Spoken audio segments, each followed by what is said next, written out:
everybody, this is Richie from the Metal Cell podcast. First of all, I want to give a big shout out to our sponsors, Rising Suns, the award-winning brewery in Cork. If you are down in Cork, Joe, I know you will be coming down at some stage. You're long overdue. We'll go for a few pints in Rising Suns. And Garth, if by chance Devilsome are in the vicinity, we'll definitely get you in there as well for a few of some absolutely beautiful lager. Sounds good. So lads, welcome to the show. I've got Garth, Kid and Joe from Gamma Bomb. I mean, do anybody know you as anything else? Did they know that there's a McGuigan there somewhere in the title? I might get it changed from Deed Pole just to Gamma Bomb. I think you should, man, at this stage, you know. But the reason the lads are on the show, and I'm delighted to have them on the show, because Devilsome have released an EP, and it's fucking class. It's a breath of fresh air in the Irish metal scene, if you ask me. And I'm a big fan of it. And, you know, congratulations, first of all, lads, on that. Thank you so much, Richie. Thanks so much. I hope you're getting the same vibes and feedback off people, yeah? Yeah, generally the feedback has been really good. I'm kind of blown away with the feedback. It's all been really positive. And I guess like when you listen to the tracks, it's a bit different. It's definitely different from what is out there currently. Correct. So I guess it could have went either way, really. People could have been like, what is this? But I think people are kind of digging it, so I'm pretty happy with that. Yeah, and I think a lot of it, would you believe it, from my opinion anyway, Garth, is your vocal delivery as well. It's fucking excellent. It's, again, a breath of fresh air to something to a scene that's not normally used to that kind of singing. Would that be fair enough? Yeah, Richie, thanks so much for that. I really appreciate that. I worked very long and hard because vocals is a new thing relatively to me. I've really only like opened my mouth to sing from when Devilsome started in like late 2019. So I haven't been singing that long. But it's been quite the journey getting my voice to where it is now. You know, for me, when I listen, a lot of the bands I listen to, like, I noticed, you know, I can hear what they're saying, I can hear the story, I can feel the emotion, and I really dig that. I think like with aggressive singing and it's a great payoff in certain parts of the song, but I really enjoy the type of vocals like of like the likes of Glenn Danzig and Peter Steele and people like that. Yes. You know? You can hear it, and a few other influences as well. Joe, yourself and Garth, do you go back a while? Yeah, big time. Like me and Garth actually went to primary school together. So primary school? Thousands of years ago. And the other guy, have you thrown those shitty primary school photos where you're all standing together as if like somebody fucking crunched the fucking accordion with all these lads pushed in like this? Is there one of them in circulation? Yeah, I'm sure there is. Yeah. Well, like the other guy who's in the band, John, the other guitar player, was in our primary school class as well. What? That's bizarre, lads. And we all hung out as well when we were little. We were 8-year-olds. We were hanging about, talking about Ghostbusters and like witches and stuff like that. Jesus, the original Goonies, huh? Yeah.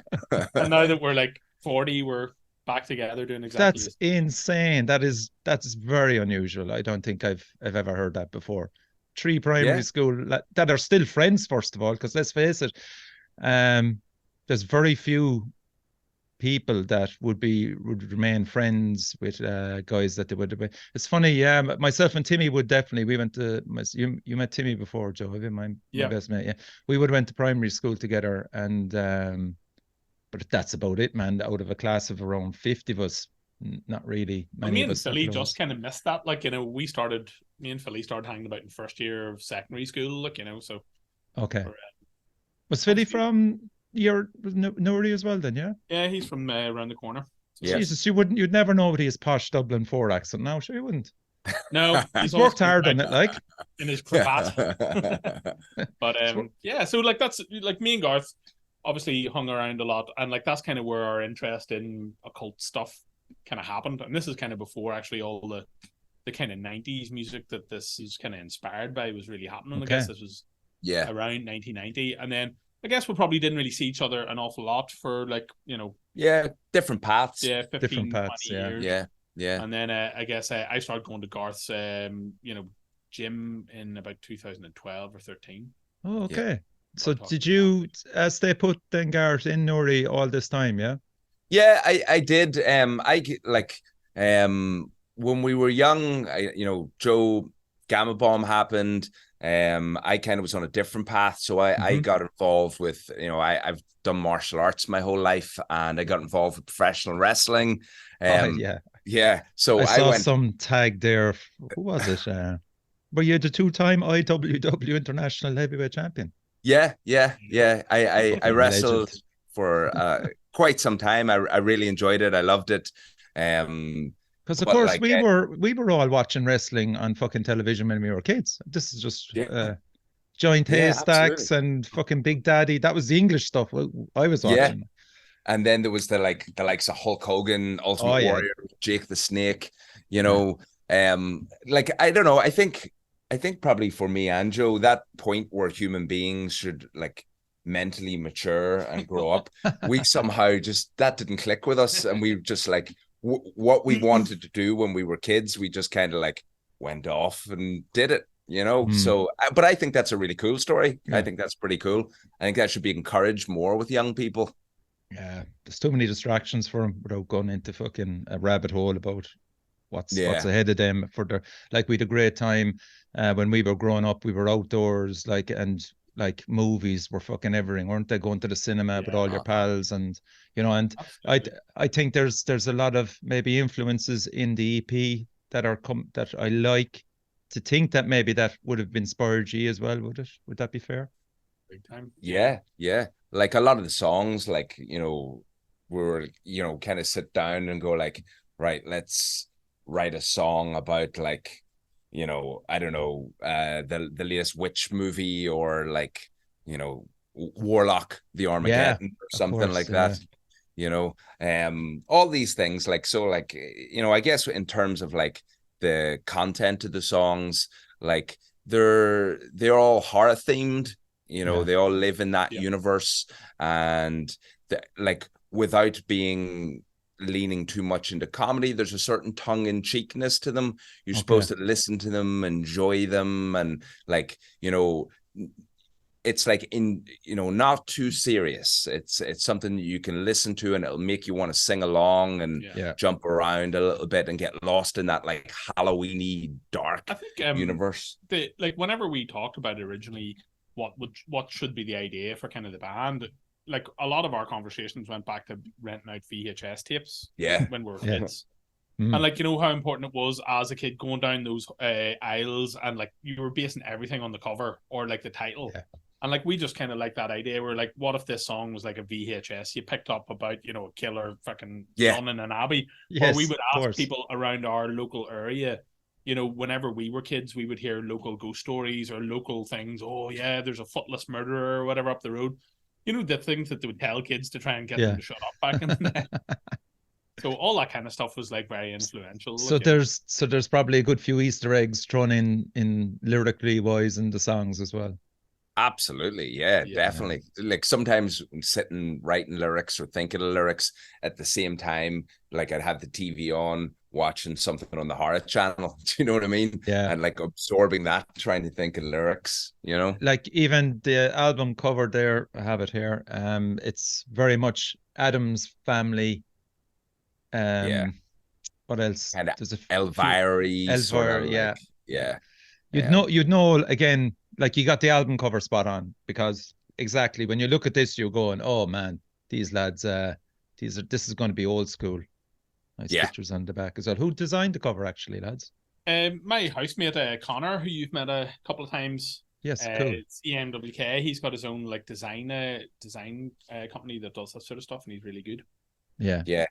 It's really cool. And I really like the logo because it's simple, but it's very strong. It's if you look at I think of if I like the bands I like, and I think of their logos, so if you look at the Misfits logos, they have the Crimson Ghost, and you see it and you know exactly what it's about. Yes. Yeah, it makes a a lot of the footwork for you, you know. And like it you does. always hear that, Richie, whenever you hear people like Max Cavalera or like James Hetfield talking about the first Iron Maiden album. They were going in and buying it on the strength of the dude on the front cover and the logos, and they were like, "This looks cool. This Motorhead album looks cool, so it'll probably sound cool," you know. Yeah, and like I know about Joe's path into music. We name dropped a band called Gamma Bomb, but what about yours, Garth? Like, when did you decide to play bass? Were you all listening to the same music? Yeah, when you were like teens? when I was a teenager, so my path into music was kind of like Def Leppard, and then kind of into Metallica and Danzig and Black Sabbath and things like that. And when I was younger, I had a bass. I dabbled around with it. I never really got very good. Now, believe it or not, me picking up a musical instrument again probably didn't happen again until, I don't know, I would say 2016, I picked the bass up again. Wow. But Joe, very good mentor. He helped me along and showed me a lot on the bass. And what was that conversation like, Joe? Stop doing this. Yeah. Well, like he's like, you're doing that all wrong. Like Garth was the perfect student for all this, because like it was like he'd spent his entire life, you know, with martial arts and wrestling, training different parts of his body to do what they told him. So like whenever it's like, look at the way Jason Newsted picks the bass. That's how you should pick the bass. You like within a very short period of time, he got really, really, you know, competent very quickly, like, you know. And it was probably the same kind of thing with his vocals, because to Garth, it was just another challenge that, you know, was going to be overcome. Whereas, like, you know what it'd be like? I've been doing backing vocals for years, and probably the same as yourself, Richie. If someone said, "Do you want to get up and sing a song?" You'd be like, I don't know. Probably not. You know? Yeah. Okay, that's actually interesting. Maybe you could talk about the martial arts and stuff. Garth, do you think that would help someone's confidence, especially say someone like yourself who wouldn't be normally suited, we'll say, in your own mind? First of all, am I a front man? Can I put this off? But like maybe just about confidence wise in front of like students that are training every day, does that give you confidence then to maybe just push yourself to try different things? Yes, absolutely, 100%. So, martial arts, like the martial art I study is predominantly Taekwondo. But like a lot of people get martial arts wrong when they think of it now, and just assume it's a very macho thing about beating people up. And it's not about that at all. It's really just about these physical challenges that you use to develop yourself. And those taking on the challenge of like going into a dojang and trying to achieve your first belt and your second belt, it eventually starts making you see that if you work at something that like you can achieve it, you can make it happen. And like I said, I've been doing martial arts a very long time, and within it, I've accomplished quite a lot. But I basically took all the skills that martial arts took me in terms of mindset, and I just applied it then into trying to be the best bass player and vocalist and everything that I could be. So I definitely think, like, I'm biased. I think everyone should try a martial art. It's so good for your body and your mind, you know? Yeah. I suppose you can add wrestling into that as well, because that's obviously the next progression after martial arts, because you are definitely performing in front of a crowd there.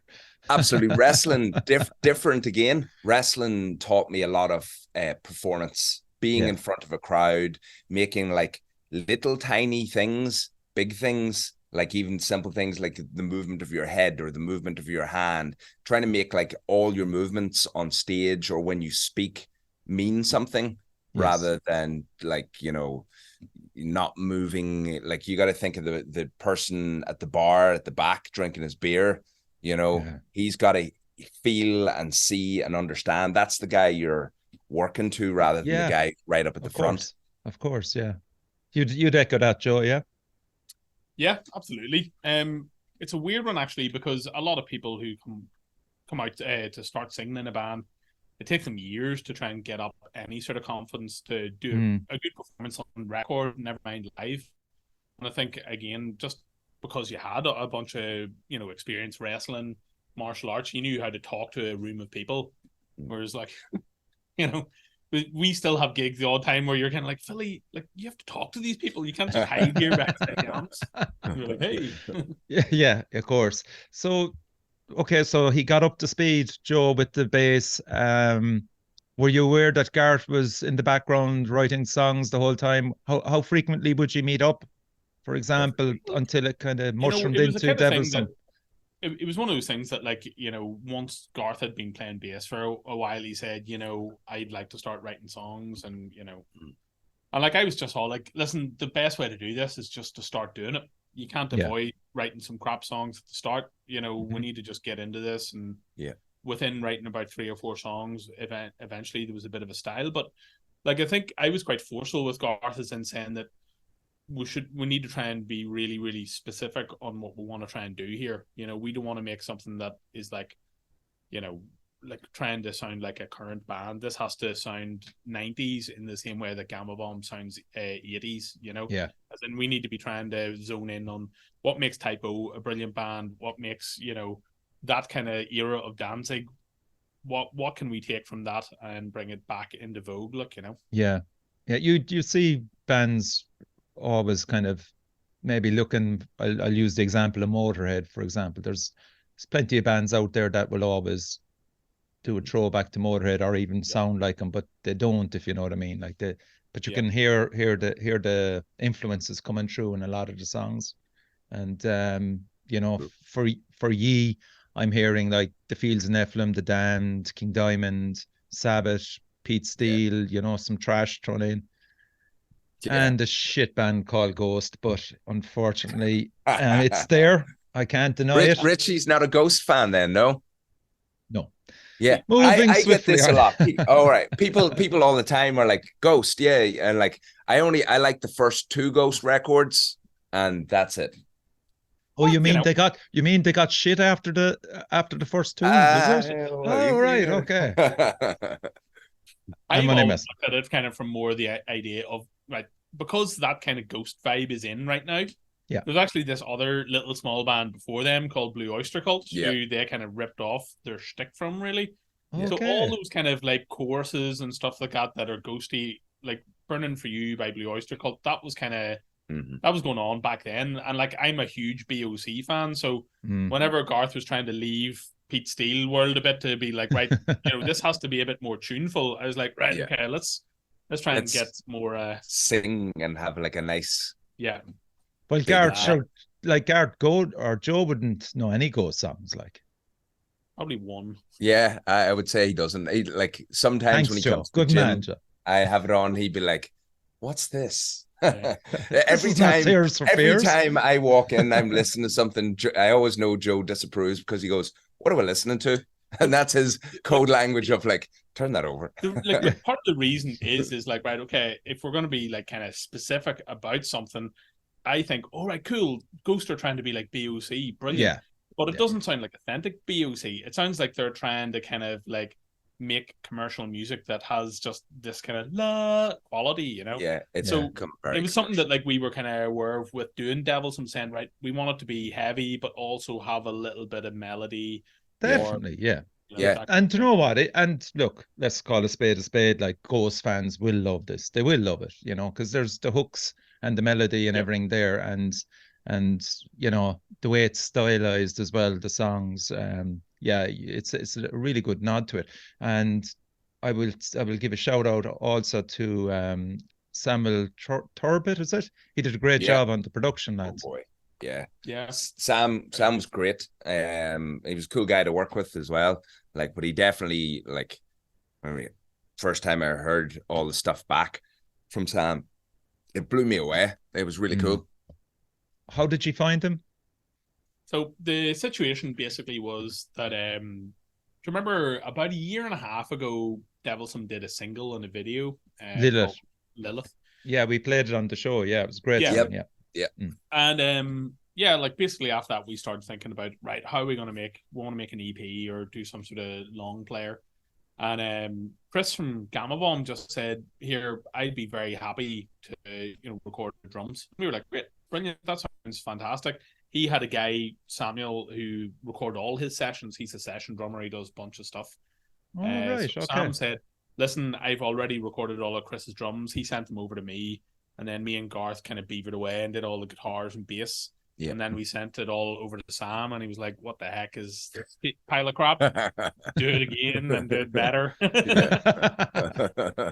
But, you know, that's you'd appreciate the honesty anyway. Like, totally. You know, I wish that back in the day with Gambom and stuff, somebody had said, listen, guys, give this another go, because this doesn't sound great, you know.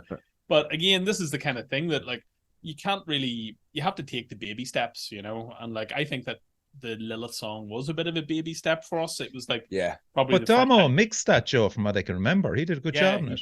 He did. And it's great. It had a really Motorheady kind of vibe about it. That's right. But like, I think the thing with Sam as well was because another ex Gamma Bomber, like Kevy, who played lead guitar on our first album and has toured with us a bit. Keys on the Devilsome. Yeah. Is he the keyboard player? Oh, very good. There's a lot of Gamma. I was wondering who he was. Yeah. We lifted this incredibly strong man up on our shoulders. But that was the kind of thing, because like Sam had done the drums, and like we'd listened to a bunch of the stuff where like he liked it. He thought, like, same as yourself, he was like, oh, this sounds ghosty, and we're like, well, yeah, among other things, but you know. But he did a great job, like, you know. He did. So like when I heard Children of the Night, because like I had obviously Lilith from ye, and it just made me go, what the fuck, this is super catchy, this is completely different in ways, like, okay, so there's the thread running through it all right with the melodies and stuff from Lilith, but I was going, fucking hell, this is completely different to what I was expecting, you know. And it's a great track opener, lads. Oh, thank you very much. One of the things I find about the Lilith track to the Dune Children of the Night, for example, is the vocals are very different. And that went, when I finished Lilith and we put it out, the more I listened to it, the more I realized like I really had to improve my vocal. So I went and spent a lot of time working with a vocal coach, a lady, opera singer. So she really helped me. So good man, Garrett. That's good to hear. Like, the stand-up performer as well right through this album is Chris Williams on drums. Man, did a fucking great job. Yeah, it seemed like such a no-brainer, because like we were like talking about the Danzig records and the drumming on those albums, and you know, the mid-90s drumming in Metallica, because we were like, yeah, we really like the Euthanasia, or you know, Load, or you know, especially the Garage Inc. kind of vibe. And I was like, this is obviously, you know, Chris is the biggest Metallica fan of all time. Like, like if Lars already took a shit on a plate, it would take him a very serious amount of willpower not to eat it. Like, you know, like he loves Lars, and he wouldn't mind me saying that. But yeah, that was like the ultimate credentials, because like again, Kevy was so into Cradle of Filth and 90s keyboards, and like, you know, Chris also got it. So we're like trying to amass people who got it. The idea was. Okay, so we're going to give a blast to the opening track, Children of the Night. We'll start it off here.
I will see the life run out of you.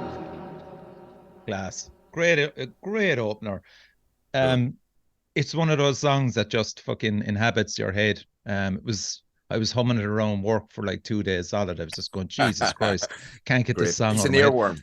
It is an earworm. And I was initially humming it away going, you know, I listened to it twice because it's short enough on the way into work, you know, and I was going around, is it Children of the Night or Children of the Grave? I was like, fuck, what is it? You know, I had to go back to the car and open used least? Yeah. But did you use some effects for the female vocals on it? Yeah. You want to talk about that?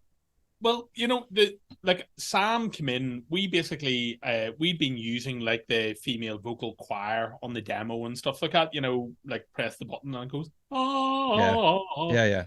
And Sam is actually a really good singer as well. So he went in and did a load of those over them to beef it up.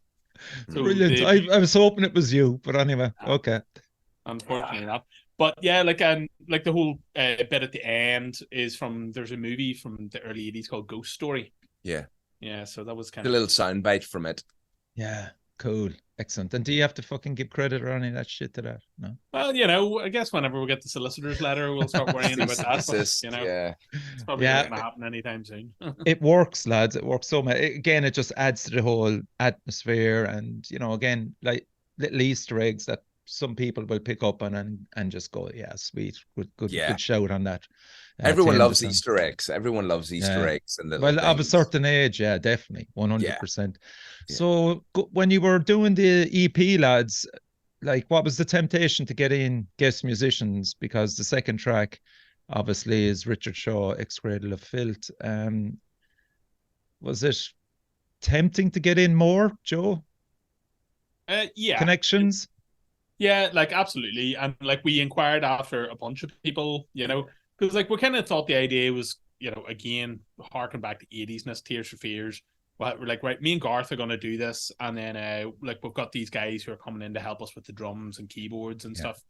Let's face it, it's not a hard sell in relation to what you were trying to achieve with it. No, and like I guess the thing is as well, because we're a bit older, a lot of the people that we were asking were older, so they were more into the idea of doing something 90s or not, you know, something not as current. But yeah, so obviously Richard Shaw was kind of, I'm not really a fan of Cradle of Filth, but yes, I am a fan of Cradle of Filth. Richard's very cool, very professional. I just reached out to him with like the track, and he liked it, and yeah, so. I was talking also to it didn't happen. It didn't happen, but I was talking to John Christ, who was the original Danzig guitarist for the first 4 Danzig records. Of course. Yeah. No, it didn't happen. But it came close. Close. Maybe someday. Yeah. And like I think what it eventually led to was, you know, we were talking about it, and I was saying, really, we need to get another guitar player into the band, because if I want to do more helping Garth do singing and stuff like that and play a bit of guitar, we need to have someone who's going to be more dedicated to doing solos. And it just so happened we'd been talking about this friend of ours, John McSherry, recently, and like I can't remember if it was you or me or what was the brainwave to be like, let's get him down. I don't know. Sometimes I can't remember our brainwaves. They're sort of very sporadic. Brain farts. Yeah. But anyway, that was like right at the very end of the process. That was whenever the John Christ thing kind of fell through. So we talked Sherry. We talked to Mantis from Venom and stuff like that as well. Yeah. And we said, you know what, it's probably a better idea if we're going to be a band, let's try and just get a guy, you know. And like it just so happened that me and him spent like our 8th like Halloween when we were 8 watching like Creepshow and like Ghost Watch and things like that together. Like, so it was just kind of fate, really, wasn't it? Yeah, it was. And like literally like when all 3 of us got into a room together again for the first time probably in many years, it was literally like being back in primary school. We were talking about like, you know, who's your favorite Ninja Turtle and all that sort of stuff. And it's only whenever you think about it being like, the last time we were probably talking in primary school was when Ghostbusters 2 came out, and that was like 35 years ago. Jesus, so that's quite a while in between last photos, isn't it? Yeah, it definitely is. What band was John Sherry in? McSherry in? He played in a band called Existing Threat. Right. And then I think they ceased to exist, and he currently plays with a band called Bad Boat. Bad Boat. Fuck it. That's it. Yes. Okay. Yeah. I have the guy. I have him, yeah. Yeah. I came And they're across great. them last year. They're a great band. They're like kind of stewards of the Northern Irish sort of like doom metal scene. They've been around for nearly as long as Gamma Bomb have, you know, so we've known them for quite a long ways. But you know, the kind of thing is like with stoner bands, they tend to move at like stoner rates of movement. Like, you know, it's like a sloth that'll hibernate, and every 6 years they'll come out and do something. It's head wrecking in ways. I'm not going to name bands, but it is head wrecking for them to produce fucking material. You know, like John will not mind us saying this either, but like he is such of that mentality that like it's like you have to send smoke signals to Belfast if you want to have any contact with him. Forget Facebook, forget, you know, mobile phones. Really, he's just not.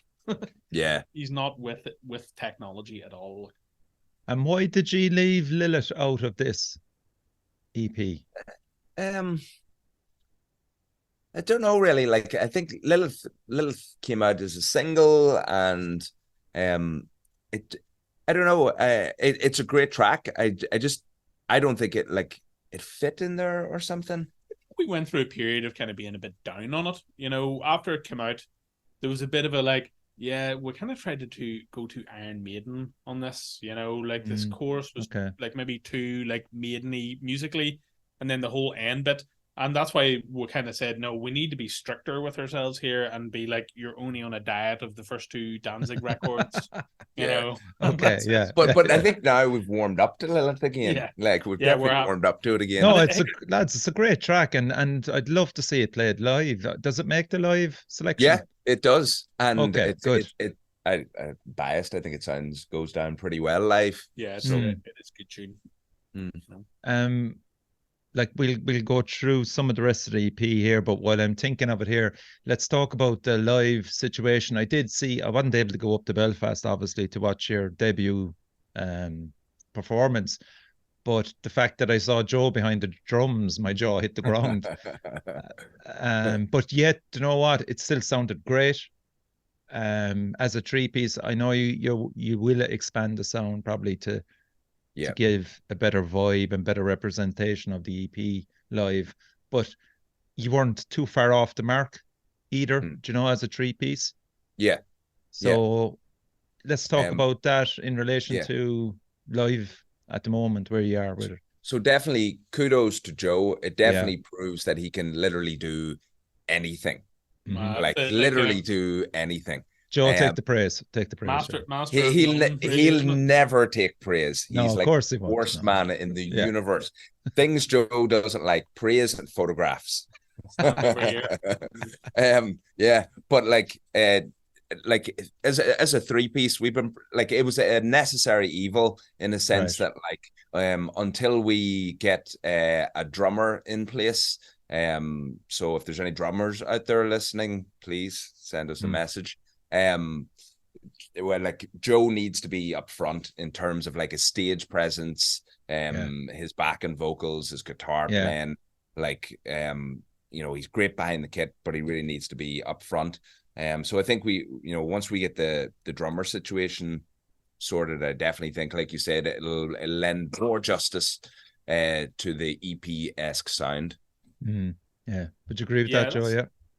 Yeah, probably fair enough. Like, one of the things that attracted me to doing this in the first place was to try and do a bit more guitar playing, you know, because I've like been playing guitar for a whole bunch of time. But it was really, really, I guess like the whole idea of me playing the drums was more like, listen, you know, we have to have someone who's sticking their fingers in all the holes in the dam, like, you know, and that's my job. But like, I'm really glad we did it, because I also kind of want to make sure that Garth didn't have some sort of parachute landing into doing gigs. Like, it has to be uncomfortable, and it has to be the kind of thing where you have to probably work harder. Whereas if I had been beside him singing and playing guitar, I could have probably helped you out a bit too much, you know. So that's like, actually a valid point.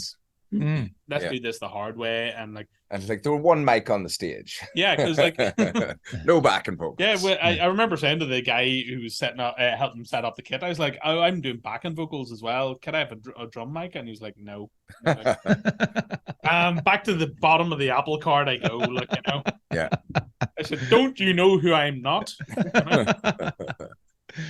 That's brilliant. But like Joe, drumming, where does this come from? Like, have you had access to a kit the whole time, or what? Yeah, like I suppose like since probably before lockdown, me and my mates actually where we are right now, we've sort of put a bar into my garage, and there's like a full backline there, so we get together every Sunday and play Creedence songs and Deep you were Purple saying that to me before, yeah, and have a few beers. But it just means the guy who plays drums in that band is left-handed. So it means there's always a left-handed drum kit sitting there. So I guess like for like I've always been able to play a little bit, but the further we got into the process with Devilsome, it was more like, right, I'm gonna have to start learning these songs, because if I'm gonna like Garth basically had started the process of writing songs, learning how to sing, learning how to play the bass, but not started the process of being all like, okay, here's how you play the bass. Put them together, singing and playing. Okay. And like, I guess maybe the first jam, like this is a couple of years ago now, but the first jams were literally like, play a couple of bars or something, be like, okay, stop, you're playing too fast, follow what I'm doing, and you know, eventually. But it was also like a thing where I'd never done a gig before playing the drums ever before Devilsome. Garth had never done a gig ever before as well, so they were both on a journey, like, you know.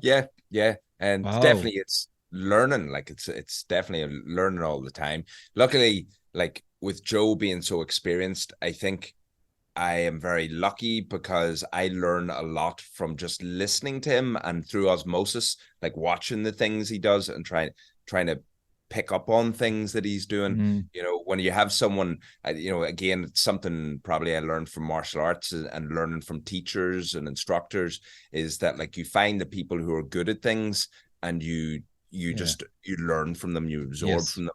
Yeah. So stagecraft, I think, will come naturally to you in the next few months, you know, once you get a drummer and stuff. I mean, look, you know what, to be fair to you, the clips I saw, man, you are covering a lot there as a front man. You have a presence there. I don't know what the banter is between songs. I haven't a clue about that, man. So is it something that you're comfortable with chatting to the crowd, or do you just turn around? I mean, like, I think I'm pretty comfortable. Like, you know, I'm not afraid. Like I said, when I wrestled, like there would be times where I'd be wrestling shows and there'd be like 1,000 people there, and you know, the promoter or whoever would be like, "There's the mic, go," and you sink or swim. After a little while, eventually you learn. You know.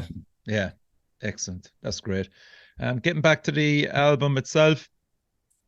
Morning Star is a standout track for me. It's as heavy as fuck. It's like a shot in the vein in relation to the two songs before that. It's basically, as Danielle loves to say, straight in, no kissing. Sabbathiness was like we were so aware that like Danzig, obviously the first two Danzig albums, that was the goal, but obviously they were massive Sabbath fans. Like, right, let's try and write a Sabbath song, you know. So it definitely has that Sabbathy sort of vibe. I like it because I get to do a lot of like bassy singing with my voice and everything, which I really like that. And it's one of those songs that's so like heavy and gloom and doom, and then at the end it kind of goes like into this real rock and roll, fast, thrashy way on the way out. It works. Yeah, it does. It's a cool track. Yeah, and great vocals, as you said. I think that kind of vocal delivery suits you as well, you know. Yeah, I definitely think that is like my voice. I think that's what people will probably hear more of in the future. And there's a lot of like, I think there's a lot of variation in terms of your voice on it, because it goes from a lot of real lows to highs, and like part of the thing that epitomized a lot of the writing for this would be like the chorus of that song. Garth come in with the like 4 chords that he had for the chorus, like, and like I seem to remember at the time you were kind of down on it and we're like, oh, I think it should be more involved, and I was like, no, like if you leave this, I'll come up with a cool riff on top of it. And that's the way we approached everything, as in Garth would come up with a cool key for it, or like, this is the way the verse should go, and I'd be like, right, well, I'll try and put some magic in to with it, like, you know. Yeah. Again, that comes with experience, Joe. You know, it's living it.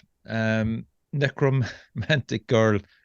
I think that song is basically Devilsome. Yeah.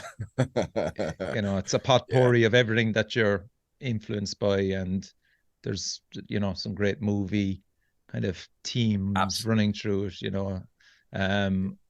I'm just wondering, is it a possible single? Have you talked about singles or? Well, we kind of like, you know, we've spoken. I'd kind of like to do another music video at some point, because I think Devilsome definitely lends itself to a visible like thing. So like, possibly, and we did throw around the idea before of Necromantic Girl being that song, because it does have like a story and a little bit of a narrative to it. You know. So it's pretty cool. It's definitely influenced by like movies like Cemetery Man and Evil Dead 2. Yeah, you can pick it up. You can pick it up, and shout out to Kevy as well on the keys. Yeah, that was there's a bit in that song where we're like, right, okay, you don't need to get in here somehow. The music from, you know, the end of Silence of the Lambs, I'm having an old friend for dinner. Yeah. Whenever he walks down the street, that do do do do do do do. I was like, okay, let's use that. Let's do that. So whenever the lawsuits come in, they'll come in thick and fast. Yeah. Okay, and the next song I'm going to play, Charge of the Nephilim. It's one of my favorite songs on it, so I'll give it a blast and we'll talk about it then afterwards.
That's a great song. So if Devilsome was a jigsaw puzzle, I'm just interested in the lineup of the songs that you have. Because again, Charge of Nephilim, I mean, fuck it, I love that. That's punk, trash, hardcore. Yeah. Delivered brilliantly again, Garth. I mean, had you just fun trying to organise the track listing on this? Yeah, it was actually a little bit of a nightmare at times. It changed every time we had a conversation, to be honest. Yeah. But I'm pretty happy with the order that we put everything in. Charge the Nephilim's a really cool song. I really like it. It's definitely like I love bands like the Misfits and Black Flag and stuff like that, the Cro-Mags. So that vibe is definitely there. It was like it's one of the tracks. There's no keys, there's no nothing in it. It's just like, you know, full on punch in the face right from the start. Yeah. We had actually talked about this quite a bit as well, saying, yeah, you know, the Misfitsy Danzig side is actually two influences, because there's the gothic and like the singing side, but there's also the punky thing. And a big influence for this song was the Alpha and Omega album by the Cro-Mags, which is a like love it or hate it kind of thing. And I guess this is one of the same things. Like there could be people who appreciate Devilsome's kind of ghosty or a gothy side that this might make sense to, but this was like that was a big influence in terms of even the way you were going to sing it, saying like, this can't be too perfect. This has to be, how would the Cro-Mags have done this in 1992, you know? Yes. And there was a bunch of other stuff as well. Like there's a whole like weird atmospheric section in the middle where it was like sort of drums, and it was kind of like slary, but also like weird stuff at the end. And the whole end of the song, because the whole song's about a kind of war in heaven, I guess, isn't it? Yeah, it's like if I could throw a movie at you, another movie, like again, it was a big influence with this. Do you remember the Christopher Walken movies, The Prophecy?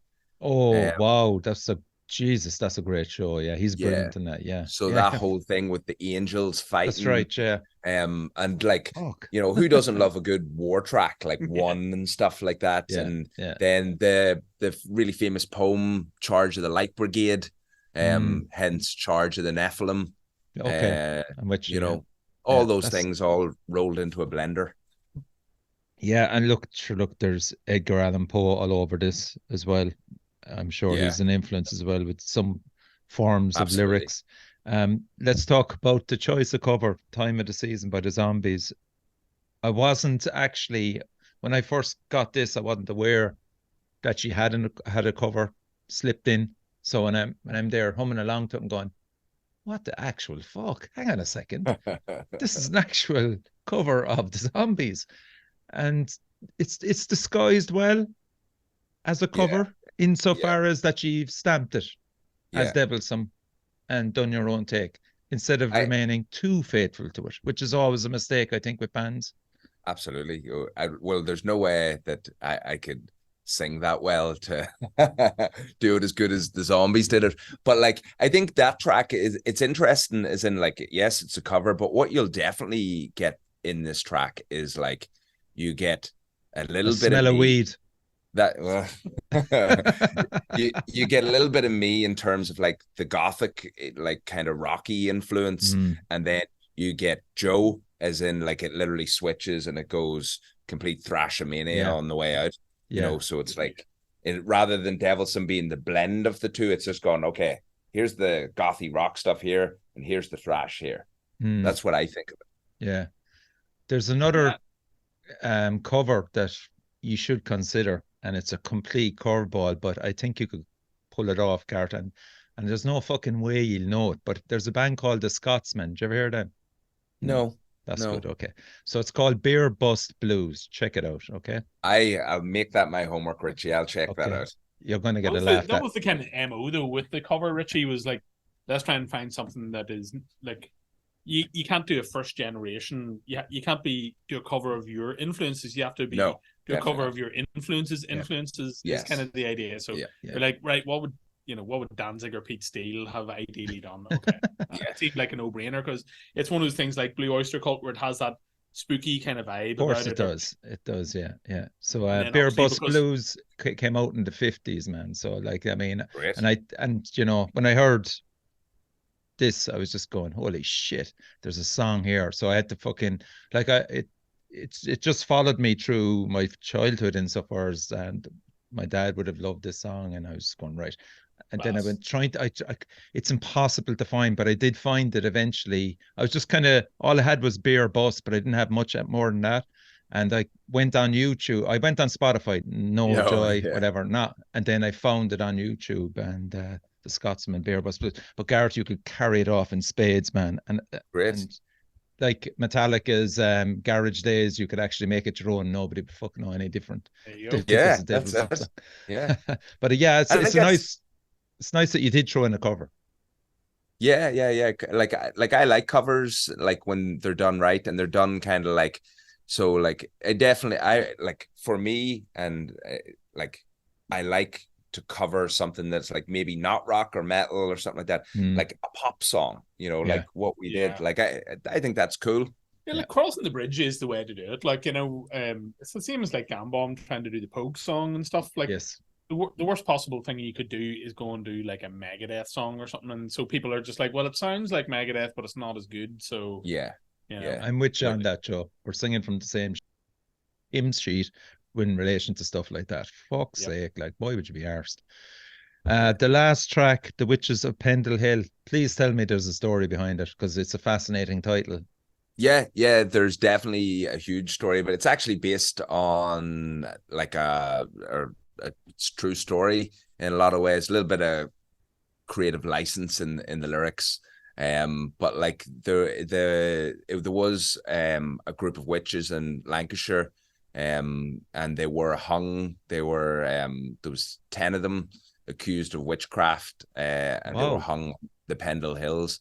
My granddad is from one side of my family is from Liverpool, and he used to, so not too far away from Lancashire, and when he used to look after me and my brother, he'd give us a steady diet of old Christopher Lee vampire movies, and then he'd tell us like the ghost stories about the witches of the Pendle Hill and the Clutching Hand and all this stuff. But like, the Witches of Pendle Hill songs, like, true story. And like a lot of those things that went on, like the Salem witch trials, like crazy to think those things happened and people lost their lives over it, you know? Yeah. I was actually, remember at the time, whenever Garth had told me the story about it, as I said earlier, we had been doing a bunch of research into local ghost stories or local things of that nature, and discovered the Irish History podcast on Spotify. The last woman to be burned alive as a witch in Ireland was in 1905 or something. What? Like that. So it's like, it's mad. Like, it's not as far back as you think. In certain, you know, fuck, that's mental. Yeah. And it's a great track to end it as well. You know, it's got everything again in it. And was it the obvious closer? Yeah. I think so. Like, whenever we listen to the track in its entirety, and it has that nice keyboard section at the end of it, just going to nothingness, I think that's the kind of a really good way to finish the EP. Like that track is like, in the sense that like you listen to the verses and they're very chuggy and heavy and menacing, and then you have like, you know, the chorus, the sing-along chorus, but then it has like that super heavy bit in the middle where I get to like do a little bit of heavy vocals, and it's a real, like, there's so much going on in it. It's a real odyssey, you know, like whenever you, like, your favorite bands, like their last track is like this really long odyssey, and it's got so much going on in different bits, so it kind of fit that kind of end of album kind of vibe. Definitely. It's lads, seriously, it's a fucking fantastic EP. It's just something different, and you know, I welcome stuff like that all day long, because you know, it's rare that you come across stuff like this, especially from an Irish metal band as well, which is great, lads. And you know, it's to your credit. So there's a lovely CD with it for us old school, stickers, a pin badge, and a sweatband as well. And Garth, thanks for the extras, much appreciated. No problem. So where do you think you can bring this, lads? As a closing question, what's the mission goal? Well, you know, I think that 90s nostalgia is probably going to end up coming back in a way that 80s nostalgia probably came back about 15 years ago. But to what extent, I don't really know. Like, because if you think about it, a band like Typo, that Richie, whenever you were around in the late 90s, and seemed like a huge band. And like now they don't really seem to have a lot of, like, so I think if that kind of music has a big rediscovery, then I think we'll probably be able to coast up another level on that. But I think there's like, we want to make a record, don't we? Like, like, you know, it's just about like being honest to what we've created and being honest to Devilsome and just keeping the train going. Like people seem to like it. And if we go on and, we make an album and put it out, more people will like it. And, as long as people are digging it, like, who knows? Let's just see. Yeah. I suppose because people often kill me in relation to where did the band name come from? Oh, right. This is the band name. So when picking names, like Joe was like, go away and picking names. So I started just like throwing names and putting names. Like, this is the greatest band of all time. This is going to be what's going to be called. And Joe would automatically be like, nope. And then he's like, get your Google out, and any ideas you have, put them into Google and see if there's a band that exists already. And Richie, I swear it literally took months to come all up. Hot girls are taken. Yeah, it literally. And I remember one morning getting out of bed. I don't know what, I was getting out of bed and I put my feet on the ground and I literally in my head just said Devilsome. I don't know where it came from. Wow. I think and then I messaged Joe and I think he just like, went on Google. Yeah, that's what exactly. Yeah, There's no like. Yeah, is it on Google? Maybe he's on Ask Jeeves here. Like, I haven't updated it in a while. So yeah, so like, but I think it's a very cool name. I'm so happy with it, and I'm glad that Joe was so like resistant in a lot of ways to like a lot of the like green dumb ideas that I was throwing at him. Because I think we came up with a winner in terms of a bunch of ideas, and it was always to do with kind of being like, right, do you remember in the Ghostbusters comic? Right, yeah, this is what they call this, so let's do that. Or do you remember this? We guy were nearly called Shandor. Yeah, or like what? Or Jesus. But like that's the kind of thing is because when as much as we think, oh wow, that would really suit the music because it's spooky. Yeah, like Devilsome works so much because it's like it's evil music and Yeah, but like if sounds you think like an episode of Scooby-Doo. Yeah, Devilsome's kind of like a lost word in a sense, as in like Devilsome behavior or this or that. It's a little bit like tongue in cheek. If you hear someone in the modern day saying it, they're saying it like, "Oh, those pesky kids, those Devilsome kids." Yeah, so like with the logo and the title, I think people go like, "Oh, I think I know what this is going to sound like." Yeah, an idea. Yeah, very much true. Yes, indeed. So, lads, listen, thanks a million for coming on. Garth and Joe of Devilsome, I just wish you nothing but success. You've hit all the marks for me in relation to the EP. It's an absolutely brilliant EP. It's certainly not boring, and just continued success. You're going in the right direction, and like I say always, anything I can do from my side, we gladly help. And crucially, everybody support your local metal scene. Thank you so much, Richie. Cheers, Richie. Cheers, lads.